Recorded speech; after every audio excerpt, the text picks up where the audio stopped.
This coming debt crisis is the most predictable crisis we've ever had. We see it coming. We know what it will do. And so we have a moral obligation to prevent it from happening in the first place.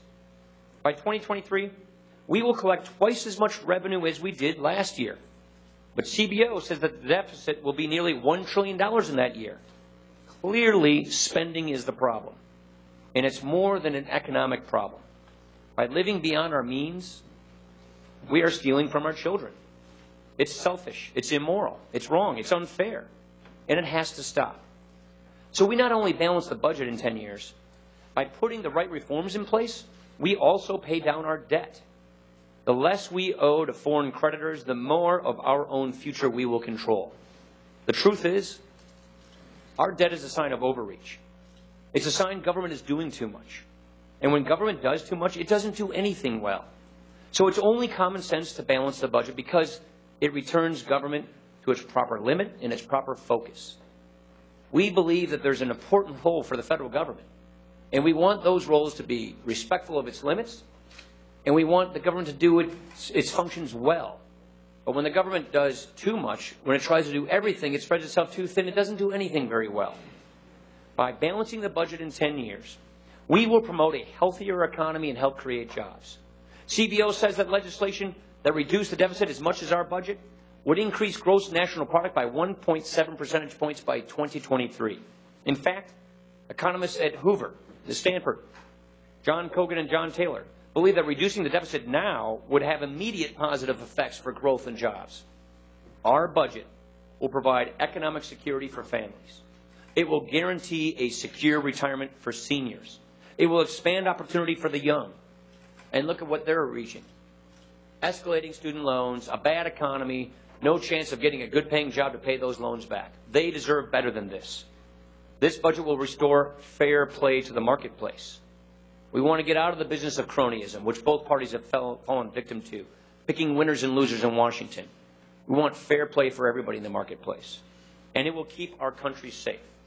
As part of our plan, we cut wasteful spending. And I know some of my friends on the other side will object. But let's try to put this in perspective. On the current path, we will spend $46 trillion over the next 10 years. Under our proposal, we will spend $41 trillion over the next 10 years. On our current path, we will be increasing spending by an average of 5% each and every year. Under our proposal, we will increase spending by an average of 3.4% each and every year under this budget. Because the economy will grow faster than spending, the budget will balance by 2023, and the debt held by the public will drop to just over half the size of our economy, a far more manageable level and a path to get this debt paid off. But the most important question isn't how we balance the budget, it's why we balance the budget. A budget is nothing more than a means to an end. And the end is not a neat and tidy spreadsheet. It's not simply a green eyeshade accounting exercise. It's the well-being of our people. Because I don't look at this issue like an accountant. I look at it as a citizen, as a husband, as a dad. It's not fair to take more from hardworking families to spend more in Washington. It's not fair to let critical programs like Medicare fall apart. You know, I want Medicare to be there for my kids, just like it's there for my mom today. But Medicare is going broke. And if we want to keep our promises, we have to strengthen this program, and that means we have to reform this program. I understand that not everyone shares our view, and I respect that difference of opinion. But all I ask is that you join in the effort. If you don't like our plan, offer your own. We may not agree on how to balance the budget, but we ought to be able to agree on the need to balance the budget. A balanced budget is a reasonable goal. It's one that we should share. A balanced plan that never balances is not balanced. So I look forward to our discussion today. And I look forward to the debates ahead.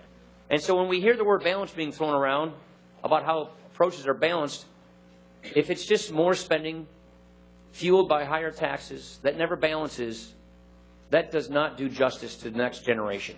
It does not do justice to our economy. It's unfair to the people who are